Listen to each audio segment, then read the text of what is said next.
Me da mucho gusto poder platicar esta mañana con alguien que usted ya conoce, la conoce a través de esta pantalla, la conoce a través de Grupo Fórmula, pero también la conoce por un trabajo que ha venido realizando a lo largo de los últimos, me parece, 2 años, pero ahorita vamos a tocar el tema. Viridiana de Ríos, ella es directora del Observatorio Económico México. ¿Cómo vamos? Esa pregunta. Viri, qué gusto poder tenerte y aparte en domingo aquí con nosotros. Al contrario, el gusto es todo mío.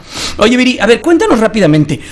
Para la gente que va a ser novedoso el tema del semáforo económico, ¿qué representa el semáforo económico México? ¿Cómo vamos? México, ¿cómo vamos? Somos una red de académicos. Somos 50 economistas y expertos en política pública que nos dedicamos a, con nuestras investigaciones, ver precisamente cómo van avanzando cada una de las 32 entidades federativas.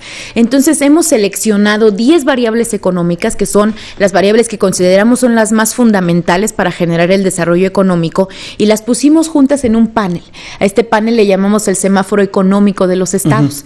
Cada una de estas... ¿Con los colores que tiene un semáforo? Exactamente. Cada una de estas variables está semaforizada de forma que tú puedas ver explícitamente en cada uno de los estados cómo va avanzando en cada una de estas 10 variables. Una vez al año nosotros hacemos un conglomerado de cómo han ido avanzando las economías y lo reunimos en un ranking. Es el ranking de avance económico de los estados de México, cómo vamos. Y bueno, este es un estudio que presentamos justo esta semana. Y la verdad aquí, pues, Jaime, te tengo un poco de malas noticias, porque de las 32 economías que tenemos, solamente 10 aprobaron. De hecho, 4 de ellas aprobaron con 6 o 6.5. O sea, de panzazo, como dicen en mi pueblo. Exacto. Y el resto, 22 absolutamente reprobadas. A ver, vámonos rápidamente por las buenas o por las malas noticias. Pues mira, empezamos por las buenas. Va. Aguascalientes, la economía que más ha crecido en este último año, creciendo a tasas del 11%. Vaya. Para poner esto en perspectiva, China más o menos está creciendo al 6,5-7%. Aguascalientes, la China mexicana, un tigre asiático. Tenemos también muy buenas notas para el estado de Nuevo León y de Coahuila. Ambos empataron en tercer lugar, y para el estado de Querétaro, que quedó en segundo lugar, Querétaro con 9. Querétaro lo que tiene es una lucha frontal contra la informalidad. Es uno de los estados que menos informalidad tiene, y también ha logrado atraer inversiones, pues, de muy importante potencial productivo. Viridiana, estás tocando temas bien importantes porque estos estados han sabido manejar la situación o el tema de los clústeres. Claro. El automotriz, el aeroespacial y otros tipos de clúster, el tecnológico. La ruta es esa, es dinamizar y generar ecosistemas. Vaya, ahí se está haciendo la tarea. ¿En dónde no se está haciendo la tarea? Donde no se está haciendo la tarea es en Oaxaca, en Veracruz, en Hidalgo y en Morelos. Oaxaca y Veracruz, los dos sacaron una calificación en el ranking de 5 de 100. O sea, .5, como te pondrían en la escuela. El estado de Morelos o Hidalgo sacó una calificación de 10 de 100, es decir, 1. ¿Qué es lo que está pasando en el estado de Veracruz? Hay una pérdida de empleo formal muy, muy, muy importante.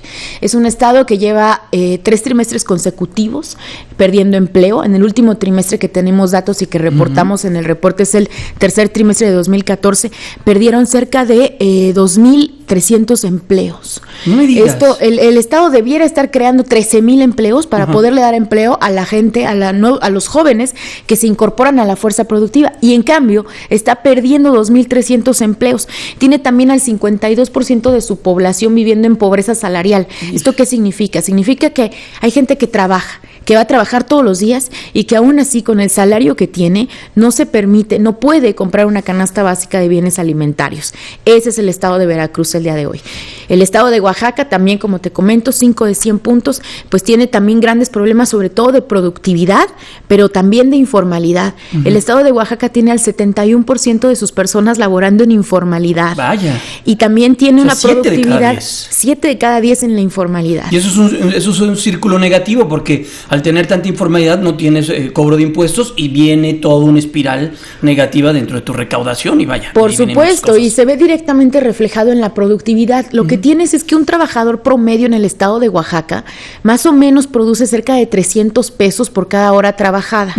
Esto es una cuarta parte de lo que se produce en Nuevo León, una cuarta parte de lo que se produce en el Distrito Federal y bueno, una décima parte de lo que se produciría en un estado petrolero que tiene pues amplia capacidad para generar ingresos.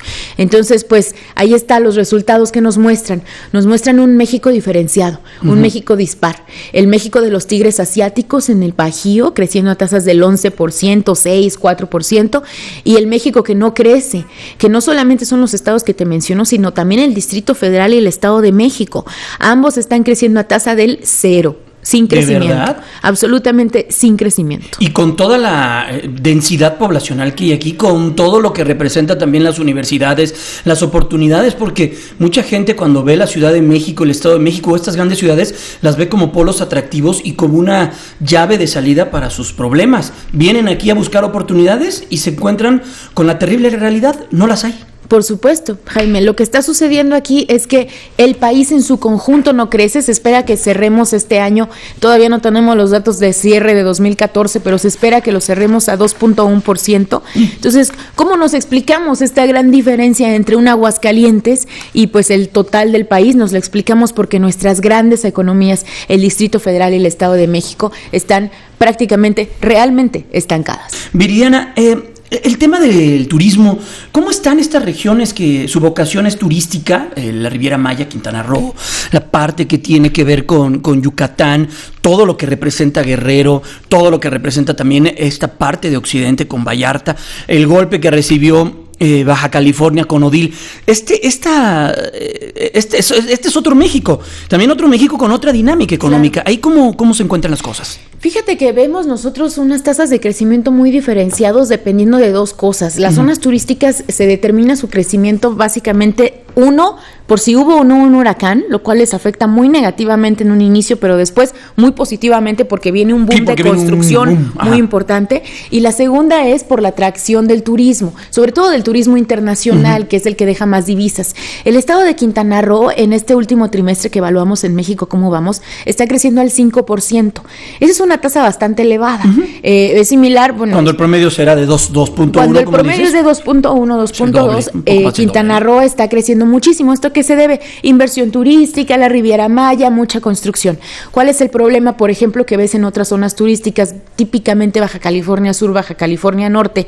Se vieron muy afectados por el huracán, como mencionas, y tuvieron en el trimestre evaluado una tasa de crecimiento negativa, menos 2%. Entonces, bueno, ahí tienes tú dos ejemplos de cómo estar en la costa puede ser algo extremadamente positivo o negativo. A mí, Jaime, me salta mucho el caso de Guerrero. Guerrero, en el trimestre que estamos evaluando, está creciendo al 7%. No me digas. Ese es pero, ¿cómo? ¿A qué se debe? Ya está recibiendo la ayuda que se dijo desde el gobierno federal. Michoacán, por ejemplo, pero también puede ser otro de los estados, ¿no? Exacto. Mira, el estado de Guerrero está creciendo al 7%, el estado de Michoacán está creciendo casi al 5%, pero las investigaciones que hemos realizado en México, ¿cómo vamos?, nos han demostrado que esto solamente se debe a dos factores. Al dinero que está fluyendo por parte de la federación y que obviamente hace que estas economías crezcan. Pero esperemos que vaya ese dinero destinado a manos correctas. Y a la reconstrucción que se está dando. Es que ese es el gran problema, Jaime. El gran problema es que cuando tú ves las estadísticas de pobreza, en el mismo periodo en el cual Guerrero creció al 7%, ellos mantuvieron su pobreza salarial prácticamente en 65%. ¿No se te hace un sinsentido? ¿Hacia dónde se fue entonces el dinero? Es un enorme sinsentivo, razón por la cual vive México como vamos y el semáforo económico. ¿En qué sentido? Nosotros no nos contentamos con ver un dato de crecimiento económico, eso no vale. Si no está aparejado de productividad, mejora salarial, reducción de la desigualdad, mejoras exportaciones, etcétera. Todas las variables del semáforo importan. Entonces, por eso tú puedes ver de repente a Guerrero creciendo al 7%, pero si tiene al 70% de su población en informalidad, al 65% de su población en pobreza, pues no está creciendo. Pues claro. ¿Dónde está el dinero? Claro, tienes toda la razón. El tema de Michoacán, que también ha visto su sinsabor, ya ha tenido toda una agenda ahí en el tema de la inseguridad, ¿no? Claro, mira, Michoacán se está viendo favorecido en su crecimiento por todo el dinero que ha fluido a la federación, ahora que la federación prácticamente ha tomado control del estado.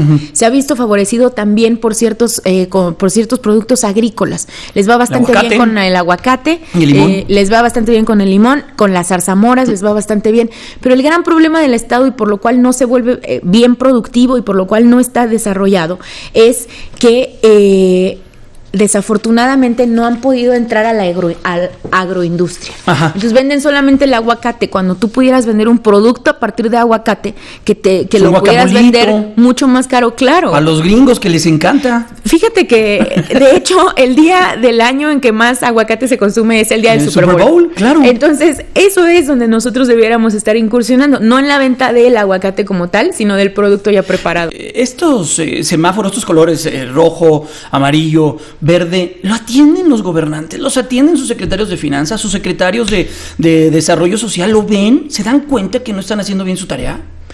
Es la labor de México Cómo Vamos y de los ciudadanos hacérselos notar. Uh-huh. Nosotros recibimos, de hecho, frecuentes llamadas, sobre todo de los que les va bien, porque esos son los que quieren claro, y esos son los que ponen en sus comunicados. Esos son los que ponen en sus comunicados. México Cómo Vamos nos indica esto, pero otros... exacto, los otros a veces pues tienen pues más reticencia en escucharnos, porque está bien, esa es la labor de sociedad civil, ¿sabes? Pero poco a poco México Cómo Vamos va levantando la voz para que se entienda que hacer crecer este país no es cuestión nacional, es de 32 estados y además no es una cuestión de solamente crecer, sino de crecer para todos, para el bolsillo de todos. Para generar bienestar. Por supuesto. Viri, ¿dónde podemos ver todos los datos? MéxicoCómoVamos.mx y también en nuestro Twitter, @MéxicoCómoVamos. Pues Viridiana Ríos, directora del Observatorio Económico México Cómo Vamos, muchas gracias. Al contrario, que tengas un estupendo domingo y un fin de semana gracias, estupendo. Tú también.